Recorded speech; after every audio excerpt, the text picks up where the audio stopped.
अस्सलाम वालेकुम dear students, welcome to physics with Feroz Shah. आज जो वीडियो शेयर कर रहा हूँ वो 4 चैप्टर्स के बारे में है। जैसा कि आप जानते हैं कि मैंने आपको पीएमसी सिलेबस में फिजिक्स के 14 लेक्चर्स शामिल हैं। उनमें 10 लेक्चर्स के बारे में मैंने समरी लेक्चर्स रिकॉर्ड किए, एमसीक्यूज और मेन पॉइंट्स।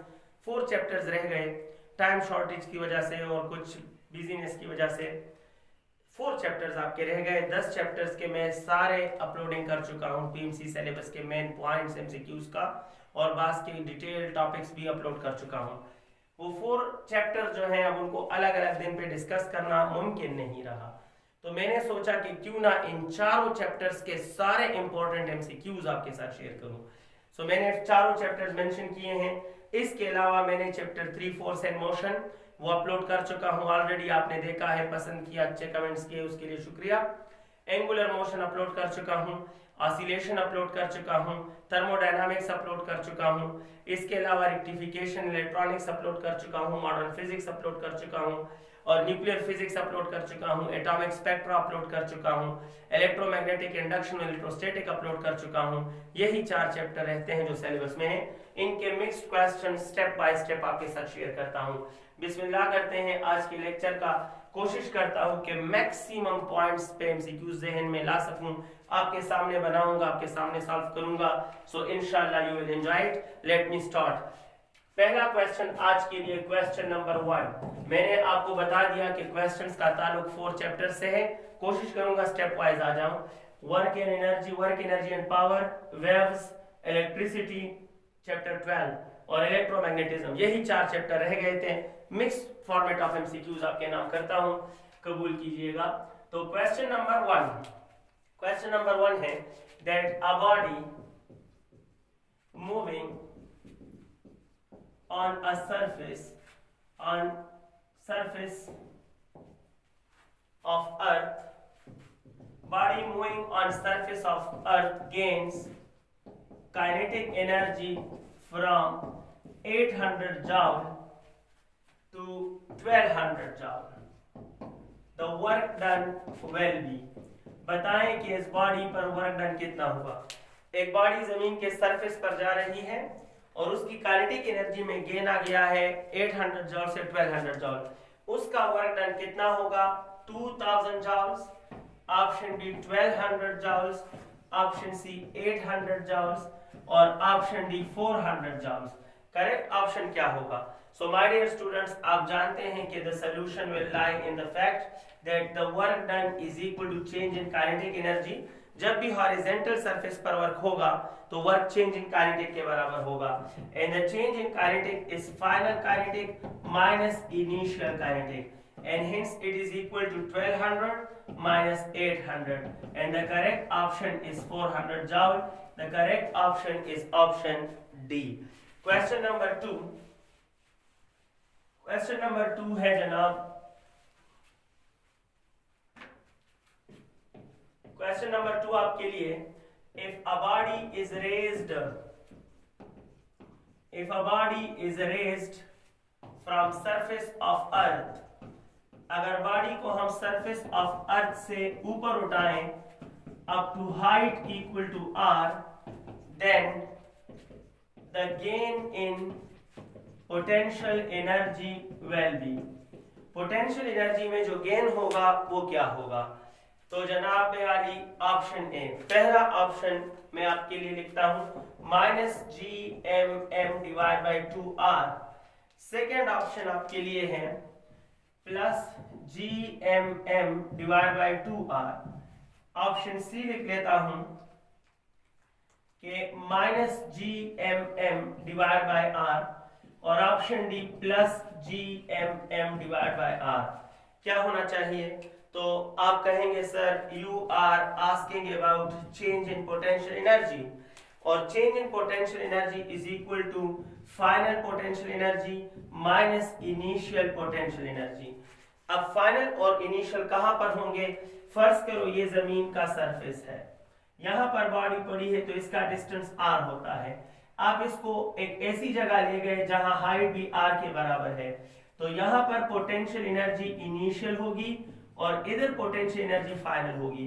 उम्मीद है आपको पता होगा कि सरफेस पर पोटेंशियल होती है minus G M M divide by capital R, और यहाँ पर चूंकि ये भी आर शामिल तो आर और आर 2r, तो ये minus G M M divide by 2r। Final और इनिशियल की अपनी अपनी वैल्यूज आप पुट करें, आपको आंसर मिल जाएगा। इसकी जगह आएगा minus G M M divide by 2r, और यहाँ माइनस फार्मूले में, और इसकी जगह आएगा minus G M M divide by r। अब सॉल्व कीजिएगा, minus G M M divide by 2r minus minus plus G M M divide by r, इसका एलसीएम निकालें तो आपको मिलेगा कि change in potential energy is equal to 2r, और r का एलसीएम क्या बनता है, आप कहेंगे सर 2r बनता है, तो 2r लिखते हैं, 2r बाई 2r 1, इधर आएगा माइनस जी एम एम, और इधर आएगा plus 2 G M and M, G M and M. अब minus 1 G M N plus 2, तो ये प्लस 1 बन जाएगा। So the change in potential is equal to plus G M M divide by 2r, plus gmm divided by 2r is the correct option, and hence the correct option plus gmm divided by 2r, it is the correct option। आप calculation एक बार try जरूर करें please. Question number 3, I am putting questions about work, power and energy, or the question is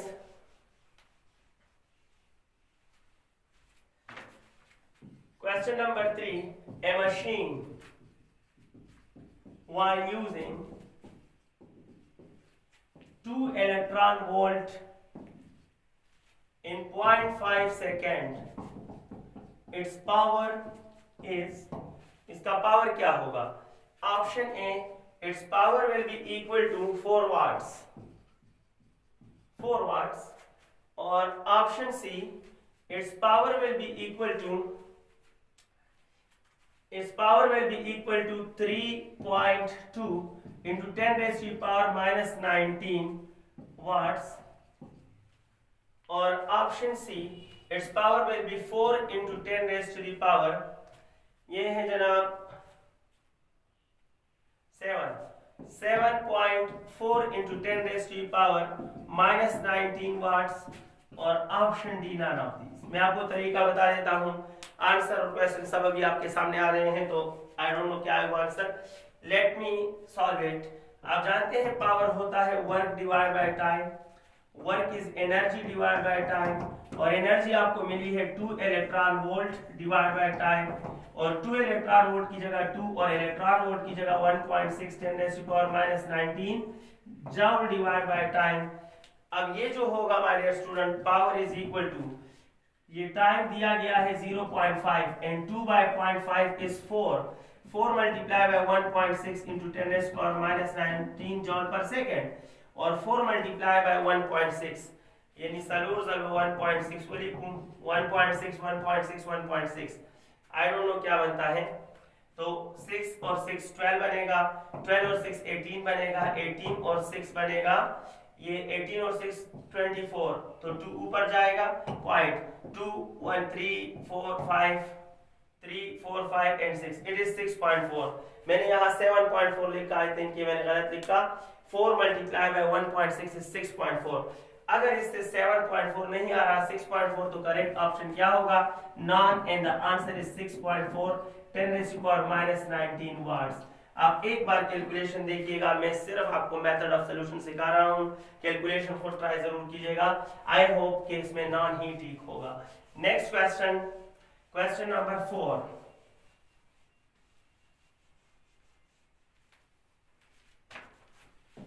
question number 4 जो है आपके लिए, that what will be the speed of a body if kinetic energy is equal to 100% of momentum।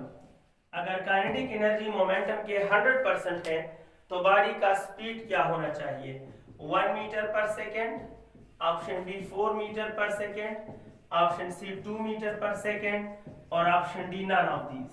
So my dear students, you have to say, we have to solve it। so kinetic energy is equal to 100% of momentum, इसमें value put करें, आप समझते हैं कि kinetic is half mv² और 100% mean double, तो इसकी जगह 2 और मोमेंटम की जगह mv। पहली फुर्सत में m और m कैंसिल हो गए, ये एक वेलोसिटी को ले उड़ा, 2 उस तरफ शिफ्ट करें तो velocity is equal to 2 2 4 metre per second. लिहाजा करेक्ट ऑप्शन क्या है? The correct option is 4 metre per second. Next question है क्वेश्चन नंबर 5। क्वेश्चन नंबर 5 आपके नाम के what will be the percent decrease in kinetic energy if momentum is decreased by, what will be the percent decrease in kinetic energy if momentum is decreased by 20%? 20% decrease in momentum आया तो option A 44%, option B 36%, option C 20% और option D none of these. उम्मीद है आपको 2 digits का short form याद होगा कि percent change in kinetic energy is double of percent change in momentum, और अगर डिक्रीज हो तो माइनस, अगर इंक्रीज हो तो यहाँ प्लस, और कहोगे फर्स्ट डिजिट का square, the square of first digit. So जनाब पुट करें वैल्यूज, शाबाश। Percent change in kinetic energy is double multiply by percent change in momentum is 20 minus first digit, 20 का फर्स्ट डिजिट क्या है? 2 है, तो 2 square, it mean it is 40 minus 4 and the answer is 36%। Correct option will be option B. Option B बिल्कुल सही होगा। Question number 6।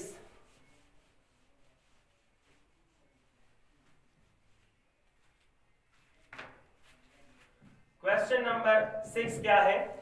और question number 6 का लेते हैं जब 3 डिजिट्स हो तो फिर क्या करोगे? 3 डिजिट्स वाले भी कर लेते हैं। what will be the increase in kinetic energy of a body if its momentum is increased by 100%? तो आप देखिए 100% 2 डिजिट्स नहीं 3 डिजिट्स में है। Option A 200%, option B it will be 300%, option C 400% और एहतियातन नॉन ले लेते हैं। याद रखिए जब गिवन डेटा 3 डिजिट्स में हो तो इस तरह के क्वेश्चंस का शॉर्ट फॉर्म है कि the percent change in kinetic energy is double of percent change in momentum. अगर इंक्रीज है तो प्लस लिखो, अगर डिक्रीज है तो माइनस, प्लस जब 2 डिजिट्स में गिवन हो तो फर्स्ट डिजिट का स्क्वायर, और जब 3 डिजिट्स में गिवन हो तो 2 डिजिट्स का स्क्वायर, फर्स्ट 2 डिजिट्स का स्क्वायर शामिल करोगे। अब वैल्यूज पुट करें, शाबाश। तो percent change in kinetic energy is double and percent change in momentum is 100, plus 100 के 2 डिजिट्स 10 है तो 10 square, therefore it is 200 plus 100 and the answer is 300%। the correct option is option B। correct option B होगा। question number 7।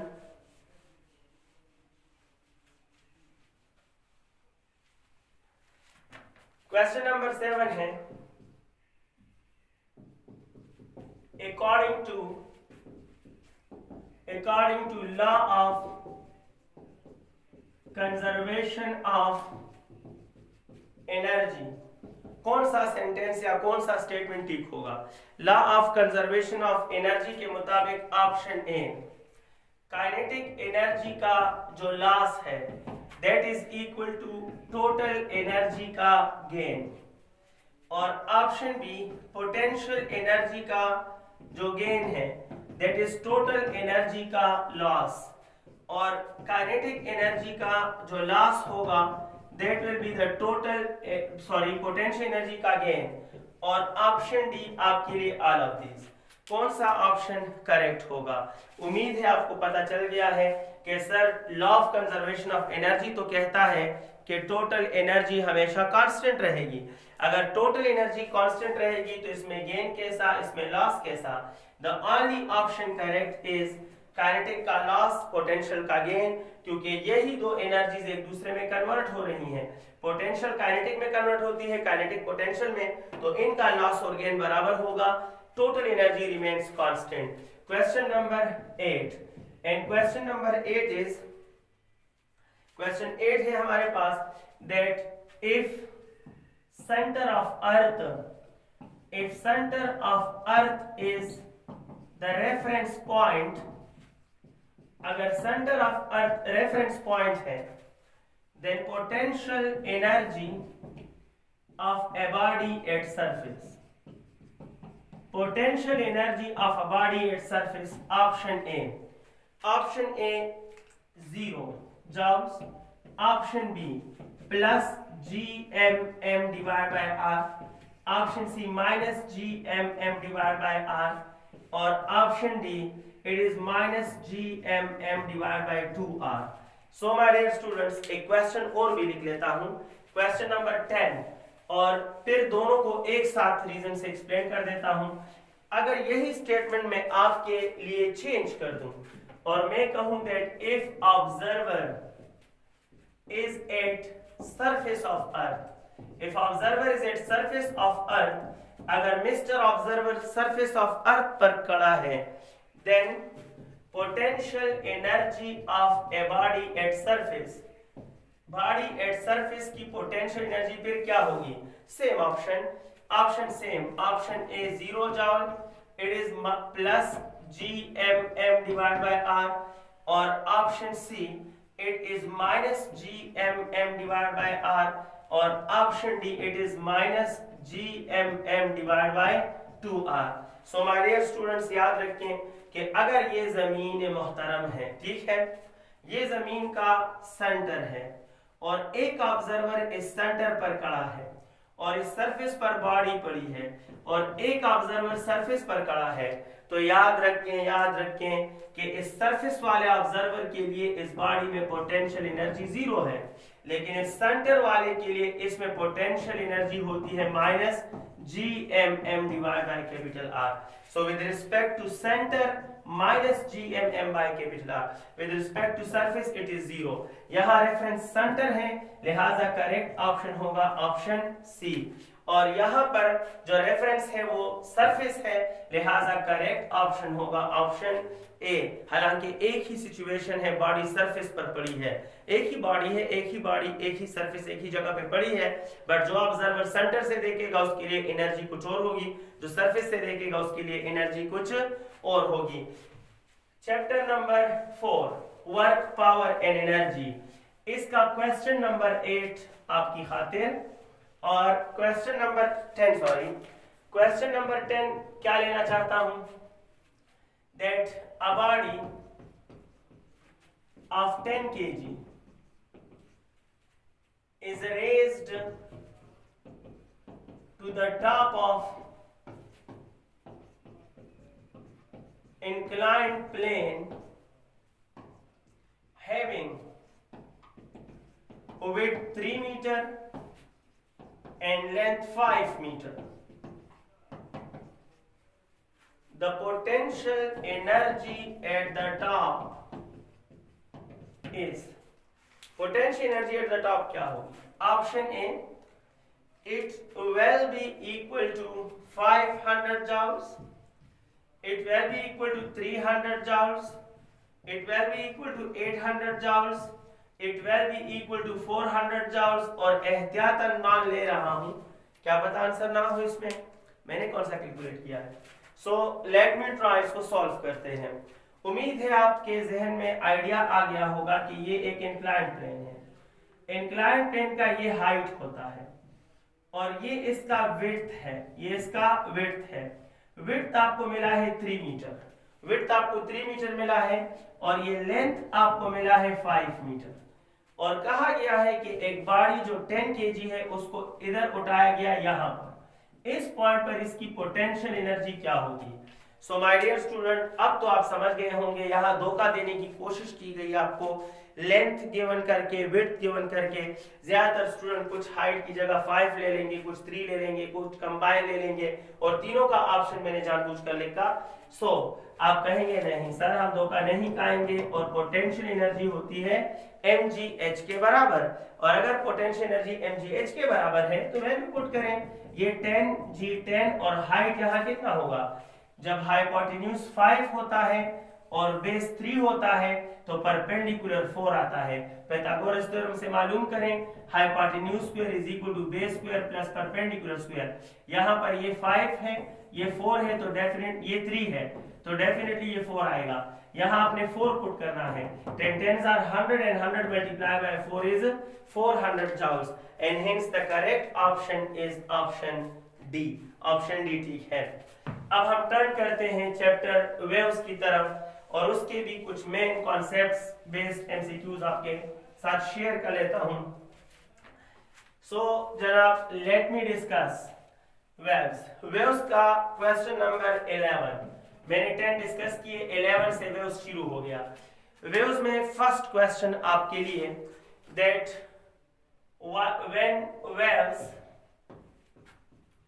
when waves possess refraction, अगर waves में refraction हो जाए then कौन सा ऑप्शन ठीक है, speed changes, wavelength changes, frequency changes.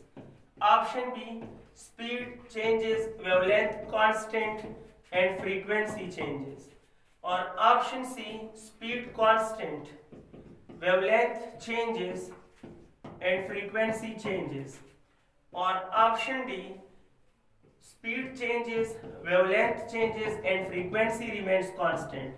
तो याद रखिए माय डियर स्टूडेंट्स, जब भी कोई वेव्स बाउंड्री क्रॉस करे, यानी वेव्स एक मीडियम में आ रहे हैं और वो बाउंड्री क्रॉस करके किसी और मीडियम में चले जाएं, तो जो फ्रीक्वेंसी इधर होगी वो फ्रीक्वेंसी इधर भी होगी, और वेवलेंथ और स्पीड दोनों चेंज हो जाते हैं। When waves enters from one medium to another medium, its wavelength changes, its speed changes, but its frequency remains constant.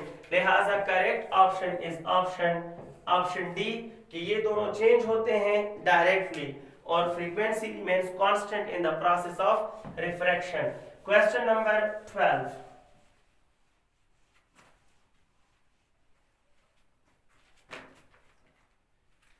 Question number 12 क्या है, सो शेयर कर लेता हूं।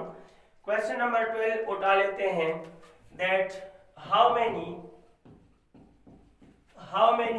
Waves can be adjusted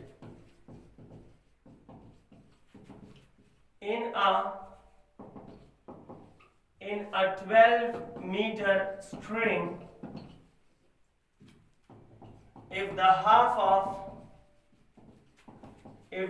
of crust is 5 meter, if the half of crust is 4 meter, 2 meter कर दें, if the half of crust is 2 meter, अगर half of crust 2 meter हो तो 12 मीटर में कितने वेव्स आ जाते हैं?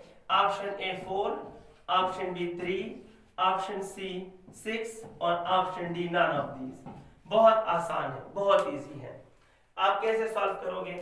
आप कहोगे सर क्रस्ट का जो हाफ होता है वो लैम्डा बाय 4 होता है, it is lambda by 4, the half of crest is lambda by 4। अगर ये एक क्रस्ट है तो इस क्रस्ट का जो हाफ है इट इज लैम्डा बाय 4, तो आप कहें sir half of crest is lambda by 4, लेकिन आपने कहा है कि the half of crest is 2 metre. अगर ये 2 है तो लैम्डा बाय 4 के बराबर, और 4 इधर गया है तो lambda is equal to 4 2s are 8 metre.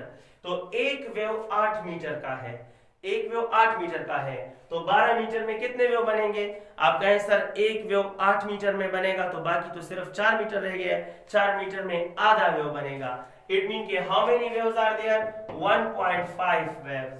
1.5 क्यों? क्योंकि 1 चाहता है 8 मीटर और 0.5 चाहता है 4 मीटर, तो 12 मीटर में ये वनीमा वेव्स बन जाएगा, and the correct option will be option D, 1.5 wave will be formed. इसमें नहीं है, जब नहीं है तो करेक्ट आंसर है 1.5 वेव्स, जो कि आंसर में नहीं है।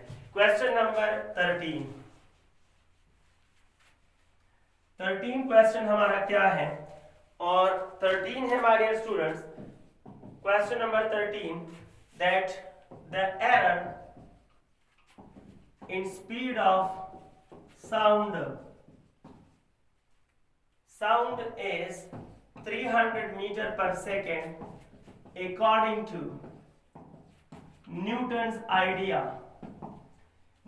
आइडिया के मुताबिक अगर आवाज का स्पीड 300 हो तो उसमें एरर कितना होगा। Option A 16 metre per second, option B 32 metre per second, option C 48 metre per second, और option D none of these. तो आप जानते हैं कि एरर ऑफ न्यूटन जो था, एरर ऑफ न्यूटन्स फार्मूला जो था वो 16% था। 16% मीन के 100 में 16। अब जो आपको स्पीड मिला है वो 300 मिला है।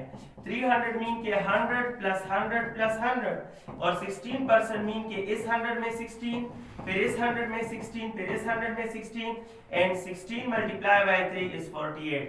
So the correct option is 48 meter per second. इसका आंसर होगा। Question number 14।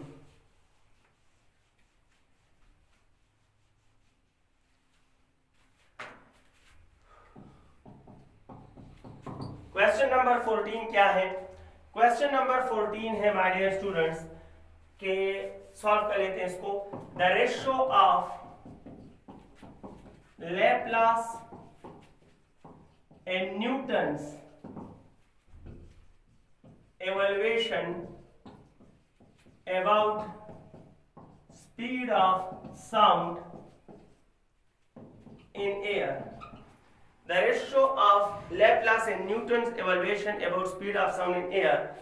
Option A, it is R:1:R,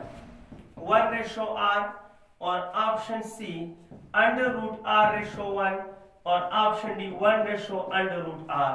so my dear student, आप कहेंगे सर लैप्लास मोहतरम और न्यूटन मोहतरम का रेशो ले रहे हो, इसका रेशो था फार्मूला था P/ρ, और इसका फार्मूला था P/ρ सिर्फ। तो √P/ρ कैंसल, तो √R/1 is the correct answer. Correct answer √R/1 होगा। ये ऑप्शन सी सही है। Next question, question number 15।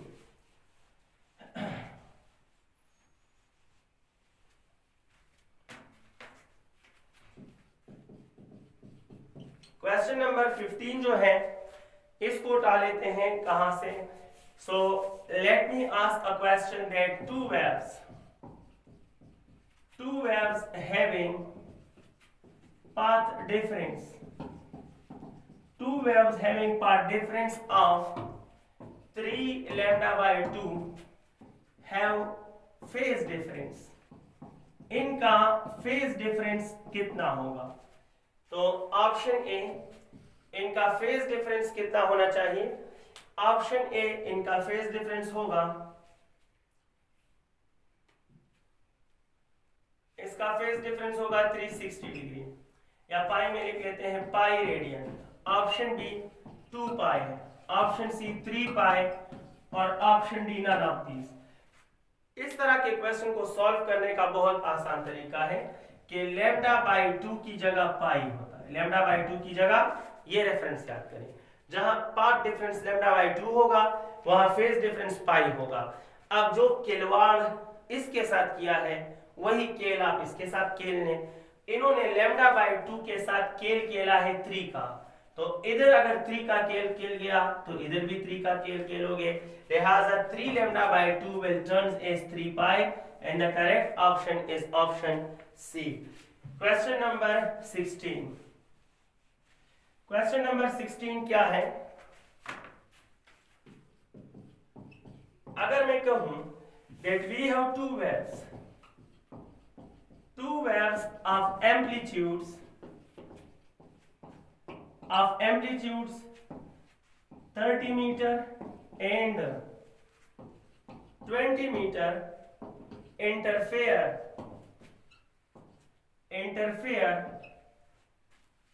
30 metre and 20 metre, ऐसा कर ले, हाँ ठीक है। इंटरफेयर डिस्ट्रक्टिवली, दो वेव्स हैं, उनका amplitude 30 metre and 20 metre interfere destructively, the resultant wave will be of dash amplitude.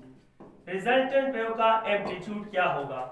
Option A, it will be equal to 0 metre, option B, it will be 50 metre, option C, it will be 10 metre, और option D, none of these. ज्यादातर student destructive interference का मतलब ये लेते हैं कि waves ने fully एक दूसरे को कैंसिल किया। याद रखें, फुली कैंसिलेशन तब होगा जब दोनों का एम्पलीट्यूड बराबर हो, यहाँ बराबर नहीं है। सो अगर कंस्ट्रक्टिव इंटरफेरेंस होगा तो आपने एडिशन करनी होगी, लेकिन अगर डिस्ट्रक्टिव इंटरफेरेंस होगा तो आपने सब्ट्रैक्शन लेना होगा, और सब्ट्रैक्शन मीन के 30 माइनस 20, तो the answer is 10 metre and correct option is option C. Question number 17, question number 17 की तरफ आते हैं। And question number 17 for you people is, अगर मैं कहूं that in a string 5 nodes are formed, the number of loops will be option A 5, option B 6, option C 4 और option D 8। तो याद रखें, रस्सी में, स्ट्रिंग में, रस्सी में माय डियर स्टूडेंट्स, लूप्स जो होते हैं वो होते हैं नोड्स -1। अगर नोड्स 2 हो तो लूप्स 1 होगा, अगर नोड्स 3 हो तो लूप्स 2 होंगे, और अगर नोड्स 5 हो तो लूप्स कितने बनते हैं? तो आप कहें sir loops is equal to nodes 5 minus 1, तो loops mean 4। The correct option is option 4, yes C. Question number 18,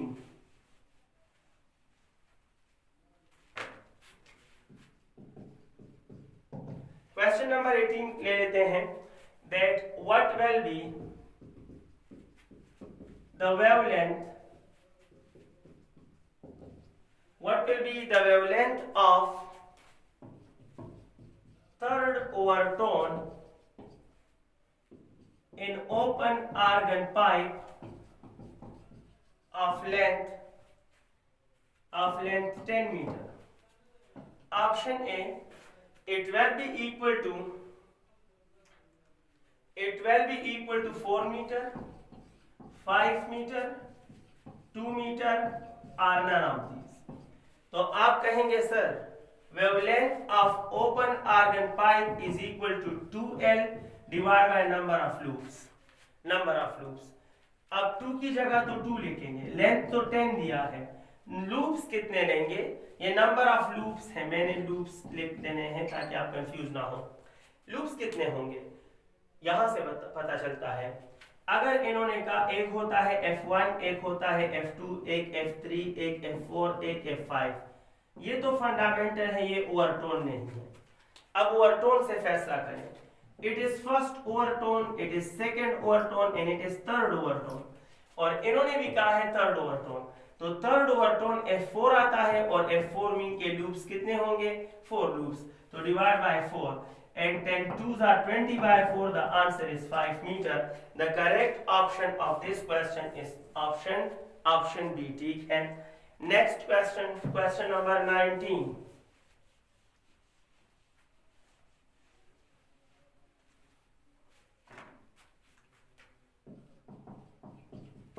question number 19 क्या है? सो क्वेश्चन नंबर 19 शेयर कर लेते हैं। The ratio of fundamental frequencies for open argon pipe and closed argon pipe will be option A 1:1, 1:2, or 2:1, और option D R possible. आपका answer क्या होगा? Majority students इसको गलत सॉल्व करते हैं, 99% स्टूडेंट गलत सॉल्व करते हैं, क्योंकि वो कहते हैं sir F for open organ pipe and F for closed organ pipe, उन्होंने फार्मूला याद किया होता है और वो कहते हैं v/2l डिवाइड बाय, यहां लिख लेते हैं कि v/4l। तो रेशियो बन जाएगा v divide by 2l multiply by 4l divide by v। v तो कैंसिल हो जाते हैं क्योंकि दोनों में सेम मीडियम होता है, तो स्पीड सेम होता है, और वो जल्दी से l और l कैंसिल कर लेते हैं। यहां गलती है, याद रखिए ये क्लोज्ड आर्गन पाइप का लेंथ है और ये ओपन आर्गन पाइप का लेंथ है, और जब तक आपको ये नहीं कहा कि दोनों का लेंथ सेम है तब तक आप इन्हें काट नहीं सकते, कैंसिल नहीं कर सकते। आप किस उसूल से इन दोनों को कैंसिल कर रहे हो, एक अलग का चीज का लेंथ है, दूसरा अलग चीज का लेंथ है, लिहाजा अगर सेम लेंथ गिवन हो तो ठीक कैंसिल कर दें, नहीं तो आपको कैंसिल करने की इजाजत नहीं है। अगर ये अननोन क्वांटिटीज यहां मौजूद हैं तो फिर कुछ भी आंसर आ सकता है। जब तक इनके लेंथ के बारे में इंफॉर्मेशन गिवन ना हो तब तक इससे कुछ भी आ सकता है, and the correct option is option D, all possible. अगर ये लेंथ इसके डबल हो जाए तो कुछ और आएगा, अगर ये इसके डबल आ जाए तो कुछ और आएगा, अगर ये दोनों बराबर आ जाए तो कुछ और आएगा। So it mean all answers are possible because the lengths are unknown. लेकिन अगर इसी क्वेश्चन में कहें ऑफ सेम लेंथ तो फिर l और l कैंसिल एंड 4/2 इज 2:1 और करेक्ट आंसर होगा ऑप्शन सी। इस वक्त ऑप्शन डी ठीक है। Question number 20, sharing question number 20 and 20 question क्या है? Question number 20 for you doctor effect से उठा लेते हैं। Question number 20, if source and listener are approaching each other with v/2, then f dash versus f is, the ratio of apparent and real frequency will be option A 1:4, 1:8, 1:2, और non इसलिए ले रहा हूं क्योंकि अभी आपके सामने बना और अभी आपके सामने सॉल्व कर रहा हूं। इसका इक्वेशन होगा जब दोनों अप्रोच करते हैं तो f dash is equal to v plus b divide by v minus a into f। ये फार्मूला है, आप जानते होंगे b लिसनर और a सोर्स। ये f पहली फुर्सत में इधर ले आए क्योंकि रेशो मांग रहे हैं। So f dash by f is equal to v plus v/2 divide by v minus v/2, दोनों v/2 के बराबर हैं। ऊपर आएगा 3v/2 और नीचे आएगा v/2, तो v/2 cancel and the ratio is 3:1। क्या इसमें नजर आ रहा है? बिल्कुल नहीं आ रहा, तो option non and the ratio is 3:1, हमें आंसर नहीं मिला। सो 3:1 नोट करें। नेक्स्ट चैप्टर की तरफ जाते हैं, उसके कुछ एमसीक्यूज आपसे शेयर कर लेता हूं। Question number 21 of today's lecture, waves के मेन क्वेश्चंस आपके साथ शेयर हो गए। Let me share questions of electricity and it is question number 21 of today's lecture. 21 question उठाते हैं। We have two conductors A and B of same material, same area. We have two conductors of same material and same area, but T1 is double of T2 and L1 is double of L2. Then R1 divided by R2 is equal to what? R1 by R2 किसके बराबर होगा? तो पहला option आपको दे रहा हूं कि it is 1:1, दूसरा ऑप्शन 4:1, तीसरा ऑप्शन 1:4 और फोर्थ ऑप्शन नॉन कर लेते हैं, सॉल्व करेंगे। अच्छा, मटेरियल सेम है, नेचर सेम है और क्रॉस सेक्शन एरिया भी सेम है, तो आप कहेंगे sir resistance is directly to length and resistance is directly to temperature, दोनों के साथ डायरेक्टली है, और डायरेक्ट रिलेशन में रेशियो में सेम जगहों पर सेम क्वांटिटीज आते हैं। तो आप कहेंगे सर जब हम R1 by R2 मालूम करेंगे तो टेम्परेचर और लेंथ के साथ डायरेक्ट रिलेशन होने की वजह से इधर T1 और L1 और इधर T2 और L2 होंगे। अब वैल्यूज हैं आपने पुट करने हैं। T1 is double of T2, and L1 is double of L2. नीचे T2 और L2, T2 cancel, L2 cancel, and 2 2s are 4, and the answer is 4:1. So the correct option is option B, बिल्कुल सही है. Next question, question number 21.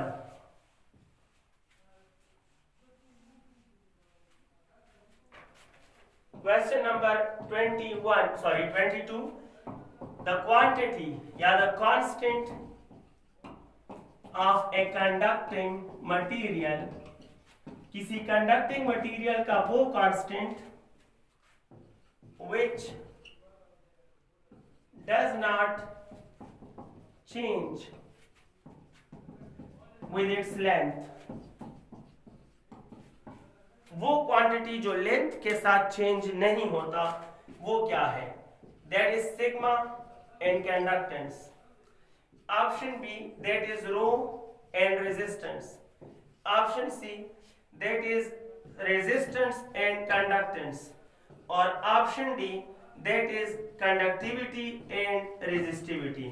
So वो quantity या वो constant जो कि लेंथ पे डिपेंड नहीं करता वो रेजिस्टिविटी है और कंडक्टिविटी है. आप याद रखें कि रेजिस्टिविटी और कंडक्टिविटी सिर्फ टेम्परेचर पर और नेचर पर डिपेंड करते हैं, जबकि ये भी लेंथ पे डिपेंड करता है, ये भी लेंथ पे डिपेंड करता है.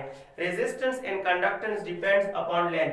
क्वेश्चन है माय डियर स्टूडेंट नेक्स्ट, और ये है क्वेश्चन नंबर 23. क्वेश्चन नंबर 23 क्या है? ये क्वेश्चन आपके लिए that the physical quantity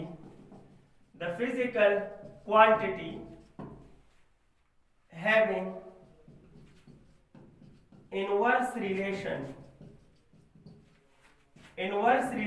with length of conductor, length of conductor के साथ इनवर्स रिलेशन होगा, वो क्वांटिटी कौन सी है? Option A, that is conductivity, that is resistivity, that's resistance और that is conductance.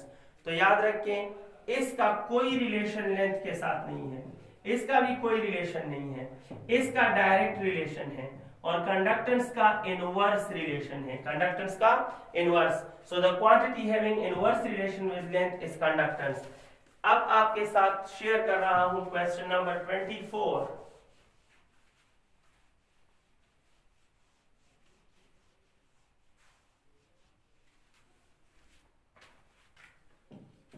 Question number 24 क्या है?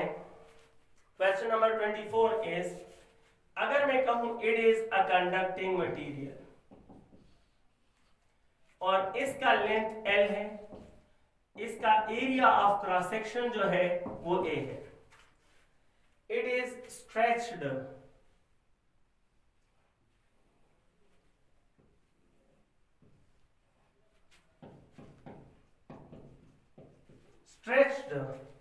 To double of length, length इसका डबल हो गया 2L. अगर इधर रेजिस्टेंस हो R1 और इधर रेजिस्टेंस हो R2 तो करेक्ट ऑप्शन क्या होगा? R1 is equal to R2. Option B, R1 is double of R2, R2 is double of R1, या R2 is 4 times of R1. इनमें से कौन सा ऑप्शन ठीक होगा? इसको स्ट्रेच किया गया है. सो याद रखें कि जब भी आप लेंथ को डबल करोगे, जब भी खींचने से लेंथ को डबल करोगे उस वक्त एरिया हाफ हो जाता है. When you extend a conductor up to double of its length, its area will become half, तो it will become A/2. अब आते हैं वापस. आप जानते हैं कि रेजिस्टेंस का लेंथ के साथ डायरेक्ट रिलेशन है. अगर स्ट्रेचिंग से आपने इसका लेंथ डबल कर दिया, so when length become double, resistance will also become double and it will become 2R. ये क्या हो जाएगा? रेजिस्टेंस इस तरफ लिख लेते हैं, it will also become double, because of direct relation ये डबल हो जाएगा और 2R हो जाएगा. लेकिन आप जानते हो कि अब ये रेजिस्टेंस 2R हो गया है, लेकिन resistance is inversely proportional to area.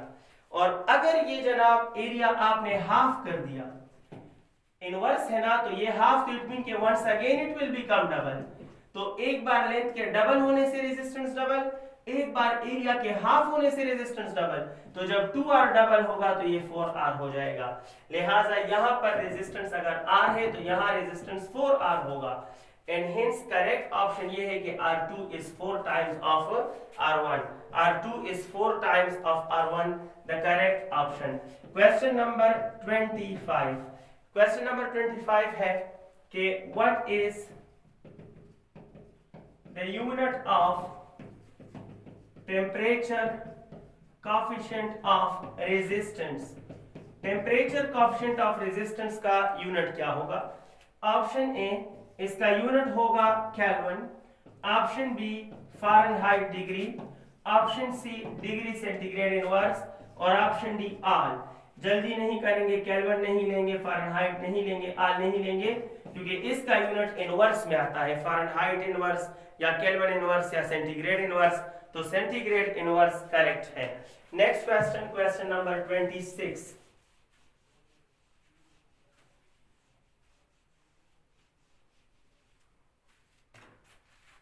Question number 26 हमारे लिए क्या होना चाहिए, देखते हैं जो भी बन गया। If the conductance of a conductor is 0.1 mho, then its resistance will be option A 0.01 ohm, 0.1 ohm, और option C 1 ohm और option D 10 ohm. So what will be the answer? आप कहेंगे sir resistance is 1 over conductance and 1 over 0.1 will give you 10 ohm. The correct option is option D. Next question, question number 27। और question number 27 power की तरफ जाते हैं। अगर मैं कहूं ये एक रेजिस्टर है R1 और ये एक रेजिस्टर है R2, both are connected in parallel. अगर दोनों पैरेलल में कनेक्ट कर रहा हूं along with वोल्टेज V और इस सर्किट में करंट है I, तो आपसे मैं कहूं कि power dissipated in R1 is option A V divided by R1 square, option B इसको V square divided by R1 लिखते हैं, और option B I square R1 और ऑप्शन C IV और option D all of these। कौन सा option ठीक होगा?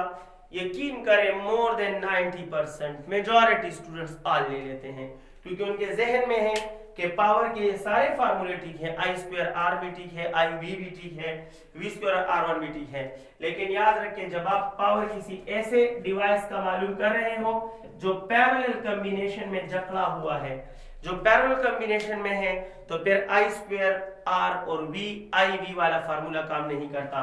पैरेलल कॉम्बिनेशन में सिर्फ v स्क्वायर और r काम करता है। अगर ये दोनों में सीरीज में करूंगा तो फिर i स्क्वायर r1 काम करेगा और v स्क्वायर और r काम नहीं करेगा। So it is the equation for parallel and it is the equation for series. Next question की तरफ जाते हैं और वो है हमारे student question number 28।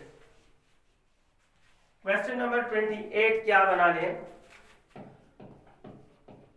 Question number 28 जो है, अगर मैं कहूं कि यहां एक रेजिस्टेंस है R और इधर एक रेजिस्टेंस है 2R और यहां एक रेजिस्टेंस है 3R और इन टर्मिनल्स को मैं A और B का नाम दूं और मैं आपसे कहूं that what is the net resistance between A and B, तो ऑप्शन है आपके लिए ऑप्शन ए, इट इज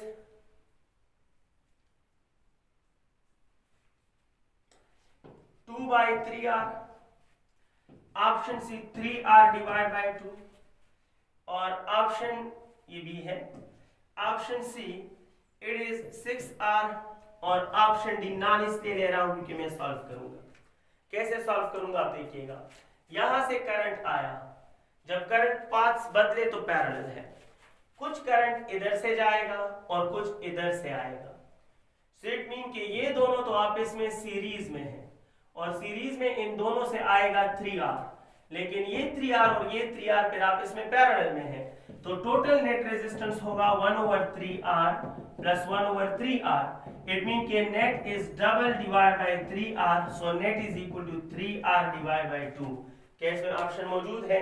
बिल्कुल मौजूद है और ऑप्शन बी बिल्कुल सही है। नेक्स्ट क्वेश्चन की तरफ जाएंगे और क्वेश्चन नंबर 29 शेयर कर रहा हूं। क्वेश्चन नंबर 29 आपके साथ।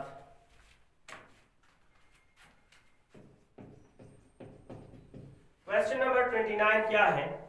अगर मैं कहूं that the reciprocal of slope of ohmic curve is option A G 1/r, R और option D none of these. It's a tricky question. सबको याद है कि slope of ohmic curve is 1/r is equal to G. तो अगर आप इसका reciprocal लोगे तो आप कहेंगे सर 1/r से R1 बन जाएगा, R/1, और G से 1/G बन जाएगा। तो रेसिप्रोकल के लिए ऑप्शन में या 1/G होना चाहिए या R/1 होना चाहिए। ये G है गलत है, ये 1/R है गलत है। यही आंसर क्या है? यही आंसर ठीक है। क्वेश्चन नंबर 30 इलेक्ट्रोमैग्नेटिज्म की तरफ चले जाते हैं। और इलेक्ट्रोमैग्नेटिज्म क्या है, इसके जो भी सिलेबस में पॉइंट्स हैं उससे कुछ क्वेश्चंस जहन में लेके आते हैं। क्वेश्चन नंबर 30 आज का lecture, question number 30 about electromagnetism. और फर्स्ट क्वेश्चन, अगर मैं कहूं that around a straight current the intensity of magnetic field will be option A mu naught Ni, option B it will be mu naught I divided by 2 pi R, और option C it will be mu naught I, और option D none of these.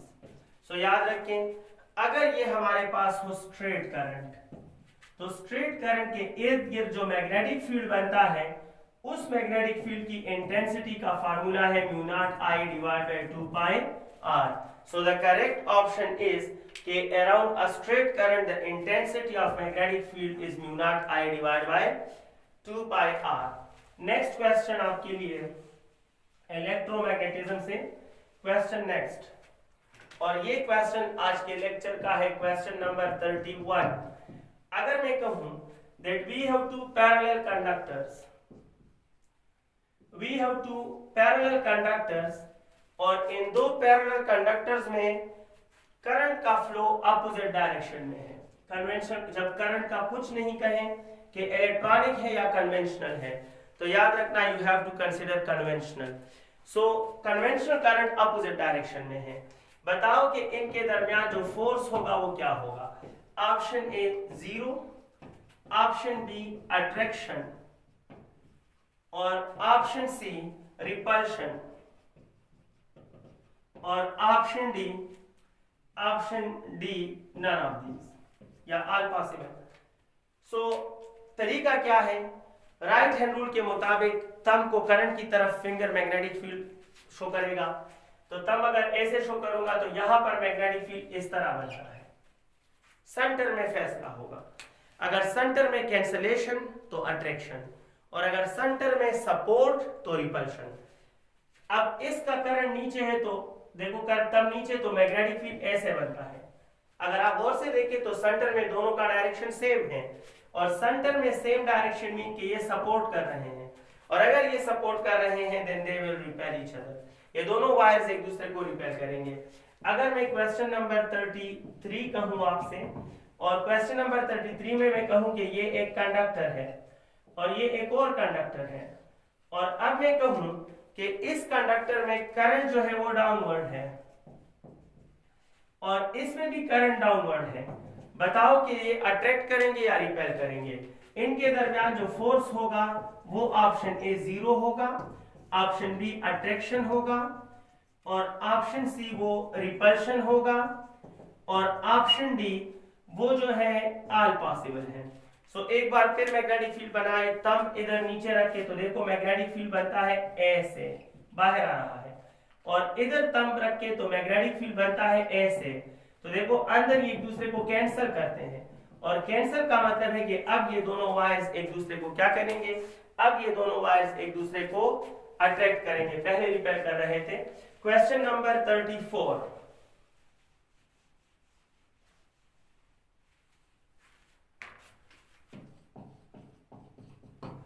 Question number 34 है that what will be the ratio of forces on alpha particle and beta particle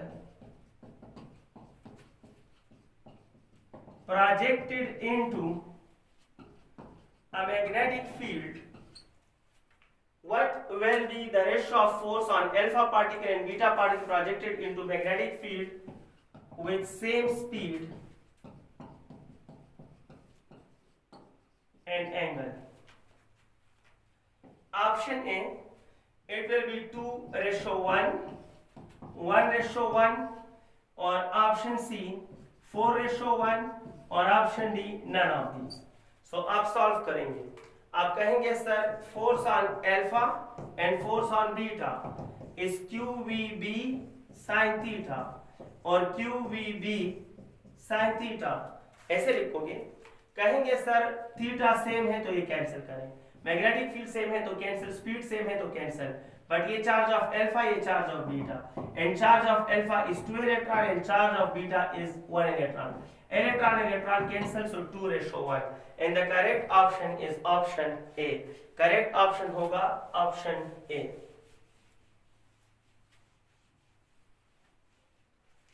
Question number 35. Question number 35 जो है, what will be the ratio of radii of alpha and beta particles projected at 90 degree into same magnetic field with same speed. Same speed, option A, it will be 1:1, it will be 2:1, 1:2, एहतियातन ले रहा हूं none of these। इस तरह के question कई बार repeat हो चुके हैं, इस पे ध्यान दें तो मैं सॉल्व करूंगा। आप कहेंगे सर हम जानते हैं कि mv²/r is equal to QVB। ये चार्ज पार्टिकल के सर्कुलर ट्राजेक्टरी का राज है कि सेंट्रीपिटल फोर्स QVB के बराबर है। ये एक भी को कैंसिल कर लेगा, R इधर QB इधर, तो आपको मिलेगा mv/QB is equal to R। सिर्फ आपके लिए फार्मूला लिखना चाहता था कि रेडियस का फार्मूला होता है mv/QB। अब इन्होंने कहा है कि सेम स्पीड, तो इसको यहां से निकाल लें। जब दोनों को सेम स्पीड दिया है तो रेशियो में इसका कोई रोल नहीं होगा। सेम मैग्नेटिक फील्ड, तो इसको भी यहां से निकाल दें, यानी इसका भी रोल नहीं रहा क्योंकि सेम मैग्नेटिक फील्ड है। इसका मतलब यह है कि फैसला मास करेगा और चार्ज करेगा, और चार्ज इनवर्स में आएगा और मास डायरेक्ट में आएगा। तो रेडियस ऑफ अल्फा और रेडियस ऑफ बीटा रेशियो मालूम कर रहे हैं। आप कहें सर रेडियस ऑफ अल्फा में मास ऑफ अल्फा ऊपर लेकिन चार्ज ऑफ अल्फा नीचे रहेगा, इनवर्स है ना, और रेडियस ऑफ बीटा में चार्ज ऑफ बीटा ऊपर, इनवर्स है तो ये नीचे वो ऊपर, और मास ऑफ बीटा नीचे रहेगा। अब वैल्यूज पुट करें तो इजी है। मास ऑफ अल्फा 4 पार्टिकल्स की वजह से 4m, sorry mass of alpha 4 particle पे मुश्तमिल है तो 4m, और charge of beta single electron, charge of alpha double electron, और mass of beta single particle तो m, mm cancel, e cancel, and 4/2 is 2:1। The correct option is this one. Thank you very much dear students। आप बहुत जबरदस्त wordings में comments करते हो, मुझे बहुत अच्छा लगता है जब भी टाइम मिले मैं देखता हूँ आपका प्यार, आपकी मोहब्बत और दुआएं देखकर दिल खुश होता है। यही मेरा रिवॉर्ड है। और मैं समझता हूँ कि अब इसके बाद वीडियो से आपको डिस्टर्ब नहीं करना चाहिए। दुआ करता हूँ कि आपका टेस्ट बेहतरीन हो और आपकी ख्वारी ज़ाया ना हो। मैं भी 2-3 दिन रेस्ट कर लेता हूँ। उम्मीद है कि मेरी तरफ से आपको थोड़ा बहुत हेल्प मिल गया होगा और मैं इतना ज़रूर डिज़र्व करूँगा कि आपके 2 लफ्ज़ की दुआएं मुझे मिल जाएं। अपना ख्याल रखिएगा और सान खता ना कीजिएगा। अल्लाह आपका हाफिज़ व नासिर हो। आमीन। अल्लाह हाफिज़।